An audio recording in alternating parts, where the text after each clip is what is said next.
Samantala, susunod naman po ang ating balitang negosyo at kalakalan at balitang pampalakasan mula kay Leo Magpayo. Lagay ng ekonomiya, kalakalan, negosyo at iba pa. Atin ang alamin dito sa Ang Pilipinas Ngayon. Magandang araw, narito na po ang Balitang Business.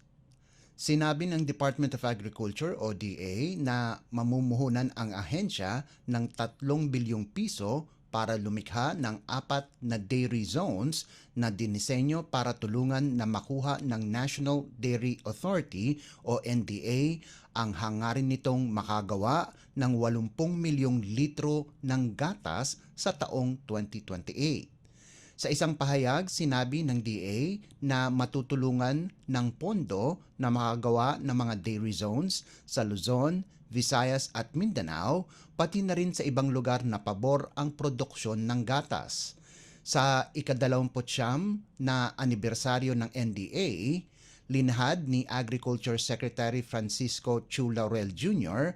ang 5% self-sufficiency target para sa dairy products na makakamtan kapag umabot ang 80 milyong litro ang produksyon ng gatas sa taong 2028.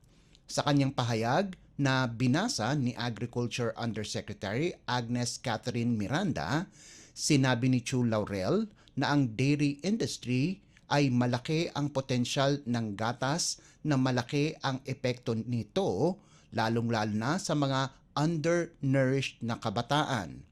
Samantala, sinabi din ni Chu Laurel na magbibigay ng technical assistance ang NDA sa halos 4,000 dairy farmers. Lagay ng ekonomiya, kalakalan, negosyo at iba pa. Atin ang alamin dito sa Ang Pilipinas Ngayon. Naglabas muli ng abiso ang Department of Trade and Industry o DTI tungkol sa posibilidad na magtaas muli ang presyo ng mga pangunahing bilihin sa bansa sa mga susunod na linggo. Ayon sa DTI, inaasahang magkakaroon ng price adjustments sa mahigit 40 produkto, kabilang narito ang ilang basic necessities at prime commodities.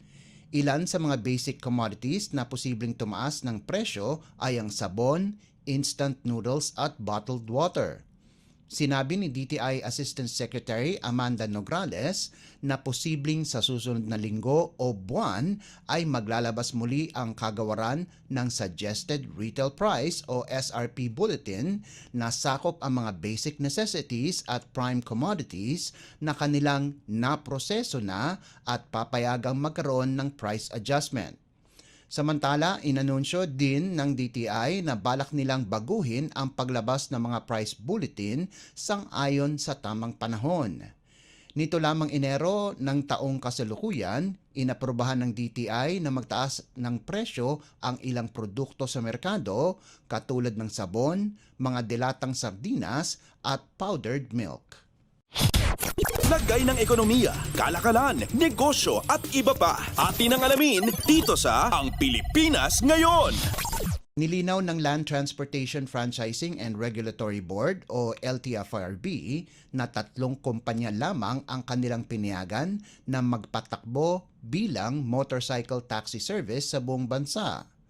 Ayon kay LTFRB Executive Director Attorney Roberto Peig, tanging ang mga kumpanya ng Angkas, Joyride at Moveit ang otorisado at accredited ng Technical Working Group o TWG na kasama sa Motor Taxi Pilot Study.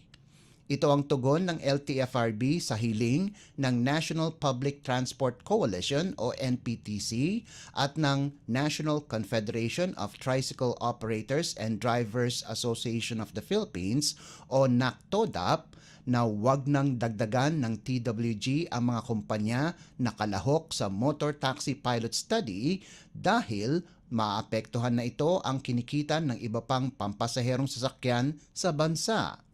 Ayon kay NACTODAP President Ariel Lim, lalong mababawasan raw ang kita ng mga pumapasada araw-araw, katulad ng mga jeepney, taxi at UV Express, kung dadagdagan pa ang operator ng motorcycle taxi service.